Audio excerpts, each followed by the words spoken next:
عن ابی هریرہ رضی اللہ تعالی عنہ قال قال رسول اللہ صلی اللہ علیہ وسلم من حسن اسلام المرء ترکہ ما لا یعنیہ صدق اللہ العظیم وصدق رسولہ النبی الامی الکریم۔ اللہ کے پیارے حضور صلی اللہ علیہ وسلم کا مبارک فرمان ہے۔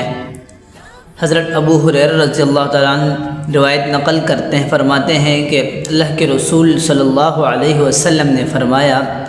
من حسن اسلام المرء ترکہ ما لا یعنیہ، مسلمان کے اسلام کی خوبی یہ ہے کہ وہ بے فائدہ اور غیر ضروری بحثوں اور باتوں کو چھوڑ دے۔ یعنی اللہ کے حضور صلی اللہ علیہ وسلم نے گویا کہ ان چیزوں سے منع کر دیا گیا ہے جن سے کوئی فائدہ حاصل نہیں ہوتا، نہ تو دنیا کا اور نہ ہی آخرت کا۔ یعنی آج کی اس حدیث سے ہمیں بہت کچھ سیکھنے کو ملتا ہے، وہ یہ کہ جیسا کہ آج کل ہم سوشل میڈیا کا استعمال کرتے ہیں اور اس پر ہم یہ سمجھتے ہیں کہ کوئی بھی ویڈیو آئے گی تو اس پر میرا کومنٹس، میری رائے، میرا ریئیکٹ کرنا لازمی اور ضروری ہے۔ حالانکہ بالکل بھی ایسا نہیں ہے، جیسا کہ حدیث کے اندر آیا کہ ہر اس چیز سے بچا جائے جس سے کوئی فائدہ نہ ہوتا ہو، اس سے ہمیں کوئی فائدہ نہیں مل رہا ہوتا۔ ہر چیز پہ آج ہم نے اپنی رائے قائم کرنی ضروری سمجھی ہے۔ حدیث سے یہ بات ہمیں سمجھ آتی ہے کہ ان چیزوں سے ہمیں دور رہنا ہوگا۔ یہ چیزیں ہمیں کامیابی سے ناکامی کی طرف دھکیلنے کی کوشش کرتی ہیں، نہ کہ ہمیں فائدہ دینے میں یہ ہمیں نقصان پہنچاتی ہے، کیونکہ ہم ہر شخص کی زندگی میں، ہر شخص کی رائے میں رکاوٹ ڈالتے ہیں اور فرض سمجھتے ہیں کہ میں نے یہاں پہ رائے دینی ہی دینی ہے،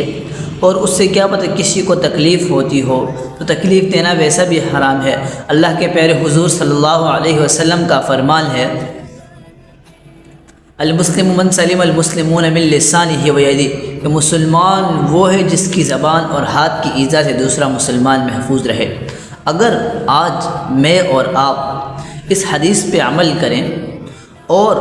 سوشل میڈیا پہ غلط چیزیں نشر کرنے کے بجائے اگر ہم اللہ کے پیارے حضور صلی اللہ علیہ وسلم کی کوئی حدیث اپلوڈ کریں، اگر ہم قرآن کی کچھ آیات سوشل میڈیا پلیٹ فارم پہ اپلوڈ کریں تو کیا ہی اچھا ہوگا۔ ایک تو یہ ہوگا کہ ہمیں فضول چیزوں کے اندر پڑھنے سے، فضول چیزوں میں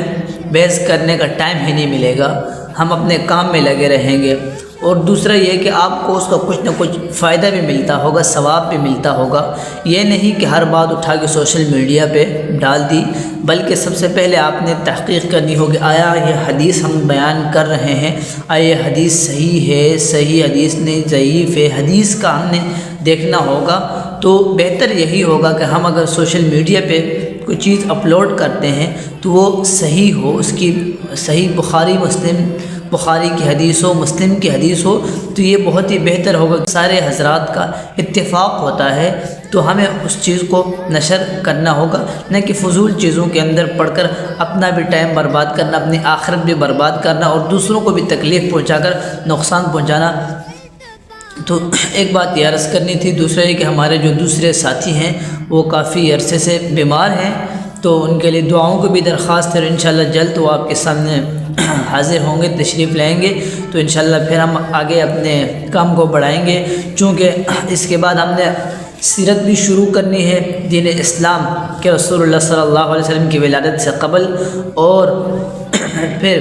جو فرقے ہیں کہ مطلب کوئی کہتا ہے دیوبندی ہے، کوئی کہتا ہے بریلوی ہے، کوئی اہل حدیث ہے، کوئی شیعہ ہے، تو انشاءاللہ ہم ہر چیز آپ کے سامنے رکھیں گے دلائل کے ساتھ۔ دلائل کی دنیا میں ہر بات فرقہ وارانہ پھیلانے کا مقصد نہیں ہے، بلکہ آپ تک حقائق پہنچائیں گے کہ کیا چیزیں کس فرقے کے اندر غلط ہیں اور کیا چیزیں کس فرقے کے اندر صحیح ہیں، کن چیزوں کو ہمیں سپورٹ کرنا ہے اور کن چیزوں سے ہمیں دور رہنا ہے۔ تو اپنا بہت سارا خیال رکھیے گا، ہمارے ساتھ جڑے رکھیے گا، چینل کو بھی سبسکرائب کیجیے گا۔ السلام علیکم۔